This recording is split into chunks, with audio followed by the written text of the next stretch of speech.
Good afternoon. It's still Monday, and I still feel like talking, you guys. So I guess this will be part one of my life story. My name is Shakisha Cherie Green. I grew up in, well, I guess a couple of different towns, but Utica, New York, Waterville, New York, lived in Deansboro, New York for a while. That's where I started. May 11th, 1982 was my birthday. I'm a Taurus. I like long walks in the... Okay, so, life has never really been easy. I grew up the oldest of 3 children. My mom's 3 children. My dad had more than that. I don't even know if he knew all the children he had sprinkled around. Sydney, did you know about all the children you had sprinkled around? Whew. I still don't know the full story, you guys. I still don't know the full story. I heard there was some twins that he might have fathered that apparently died in a fire. I don't know. Again, my family was never one for sharing anything. Especially our dirty laundry. But I am here to air that shit the fuck out. Yes, I am. So anyway, my mom was the youngest of 10 kids. And the closest in age to her was 13 years older. So she grew up like an only child.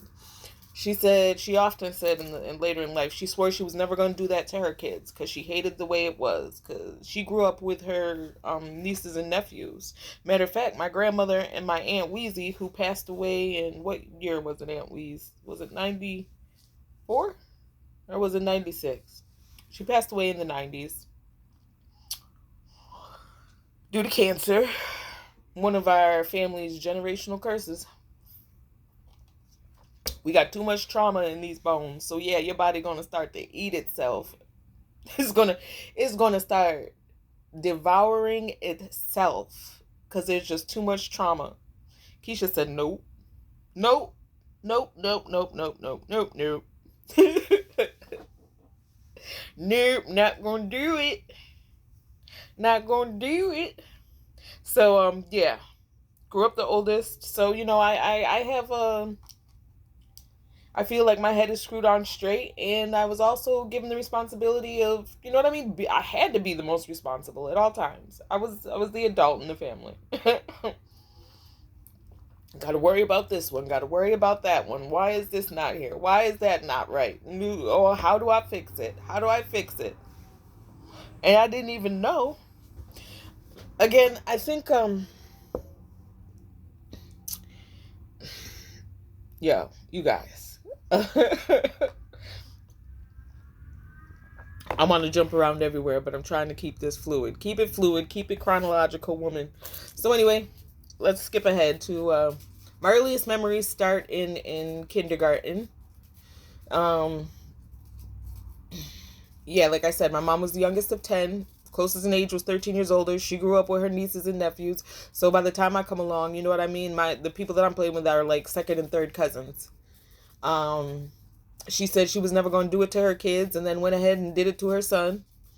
I was 8 when he was born, and my disowned sister was 7.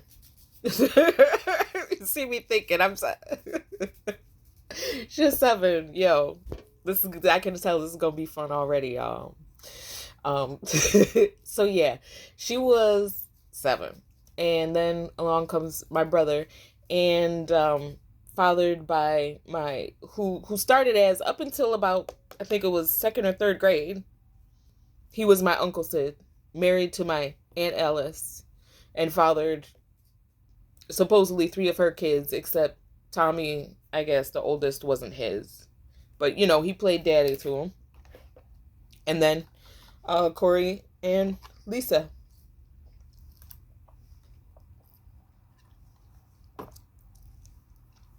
So anyway, I don't know, how it worked out between the adults, but eventually he's with my mom.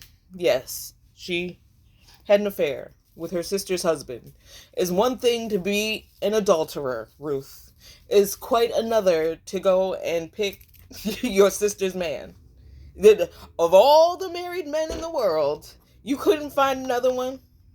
No, she probably wanted to hurt her. At that point, I don't know what happened in my mom's youth. I know she was SA'd, and you know what I mean, and we were, as all of us, most of us black people were, beaten, beaten, beaten all the time. Shit, I didn't even do shit bad enough to get beat for, you know what I mean? Like, what the fuck? Anyway, so she stole her sister's husband and made this a child with him. I still remember when my favorite aunt, my Aunt Donna, white woman, married my Uncle Hanky, who's my favorite uncle. My Uncle Henry, but I call him Uncle Hank. And yeah. Yeah. So I remember when she came to visit us, because they would come in and scoop me up almost every weekend to get me out of the house and whatever. And then, my mom was like, well, you're not going anywhere without Tremisa, so my little sister had to come. And why would my aunt only want to take me? Because my sister's always been a holy terror. That's why. Because I was the easy one and she was the difficult one. Because I was easy peasy and she getting into everything. She's running here and there. She's outside scraping up and getting hurt. She's always starting some mess. She's a Leo through and through. That's why my aunt wanted me and not her. I listen. I help. I know how to sit my ass down and shut the hell up sometimes. Sometimes. That was my problem. My throat chakra, I've been working on it since I was born, y'all, and they've been trying to suppress it since it was born, because they knew that one day I would get up here and air all the shit out. That's all right. So anyway, I remember when she came to visit, and Josh had, I feel like he was like damn near a year. If he wasn't a year, he was like at least 6 months old. And my aunt went to take a picture of him, and my mom was like, no, you can't. And, I didn't find out till years later, like, people didn't even know about Josh's birth and who he belonged to, or maybe my mom just thought that, because, like, I think people who get in their delusional, people like that anyway, with narcissistic tendencies, and I don't know, she's got some kind of antisocial something. Ruth Green is not all the way there up here in the noggin. Partly because she never wanted to work on her old wounds, and partly because she just, well, the mental magic, that's another thing. Backfiring mental magic. She wanted me to be crazy. That's what you're going to get. That's the energy you've been putting out for 40 years. She's been trying to end me. So she's going to be crazier than a loon real soon, if she is not already there. And I got a feeling, it didn't help when she picked up her drug habits, because I'm pretty sure that little rock doesn't help with the brain cells and logical thinking or anything like that, right? So anyway, she flipped out. No, nobody knows about Josh being here, and I don't know. Make a long story short, that's who I grew up with. He was my Uncle Sid one day, and then I come home the next day, and my mom's like, you can call him Dad now. And I'm like, 'cause I'm a little kid. I'm confused as fuck. What the fuck is going on? And then you go to school, and people be like, you have a dad? And I'll be like, no. And then they'll be like, well, who was that tall guy that was... And how do you explain that shit? Well, he used to be my uncle, and now he's my dad, and my Aunt Alice is over at my house every other damn day trying to burn the bitch down, trying to fight with my mom, bringing GUNs over and threatening to end everyone, trauma upon trauma upon trauma upon trauma. There was domestic violence in between my mom and my dad, and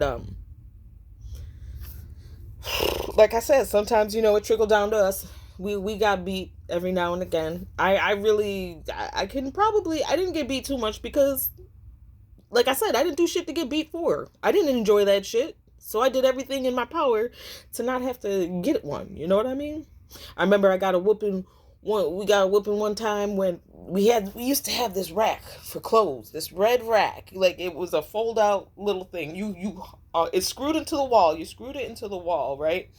But it was weird. It was pulled out, but there was, like, I don't know, 10, 15 hooks where you could hang stuff, hang clothes. So it was on the wall, and every day I'd come home and I would just put more stuff on it. We had a routine. I don't know what goes on in other folks' homes, but we had a routine. When we came home, we had to immediately change out of our school clothes. That's rule number one. You change out your school clothes. Then maybe you could get a little something to drink. Then you go do your homework. When the homework is done, it's probably time to eat dinner. You eat your dinner. We ate dinner between 5:30. You know what I mean? If there was still a little bit of daylight, depending on, what time of year it was, there's a little daylight. You might go outside and play with your friends for an hour or so before it's time to come back in. We was in bed by 8:30 every night. Anyway, we had to, like I said, we had to change out our school clothes. So, make a long story super short, hey, I'm just hanging clothes, and my mom's a few times, stop hanging so many clothes on there. Stop hanging so many like, come on, Mom, they're hung up. Half the kids in the world, in the United States, they just come in and throw their clothes anywhere, on the floor of their closet, and wherever. Come on, at least I'm hanging them up. But she was like, it's too heavy, it's good, you're gonna, it's gonna come out the wall, blah blah blah blah blah. I didn't listen. Why I didn't listen? Because I was just a kid. Well, I wished I listened, because one day, I don't know if she didn't have the drugs that she needed, or her and my dad had just got into it, but she needed somebody to beat on, and I volunteered. Ding, ding, ding, ding, ding. She came in the room. She said, I told you so many effing times not to put all these clothes on this goddamn, whatever. Rips it out the wall. It was screwed into the wall, y'all. It was screwed into the wall. She ain't need a screwdriver to take it out. I was like, son of a, I'm about to die. Got the whooping of a lifetime. Another whooping that I remember, like, I'm serious. I only remember 2 or 3 of them, because, like I said, that's probably all the whoopings that I got, because I ain't do shit to get beat. I don't like it. I'm not masochistic. I get no pleasure from being beat. Not to mention it triggers that internal trauma left over from freaking slavery. I've got all the memories from my ancestors up in here. And then I'm going to add my own, oh Lord Jesus, trauma upon trauma upon trauma upon trauma. What are we at? We at 13 minutes. All right. So I'm really quickly pause this, because I got to do it in increments, y'all. 15-minute increments, and that's about it. So this was part 1. I'll be back with part 2.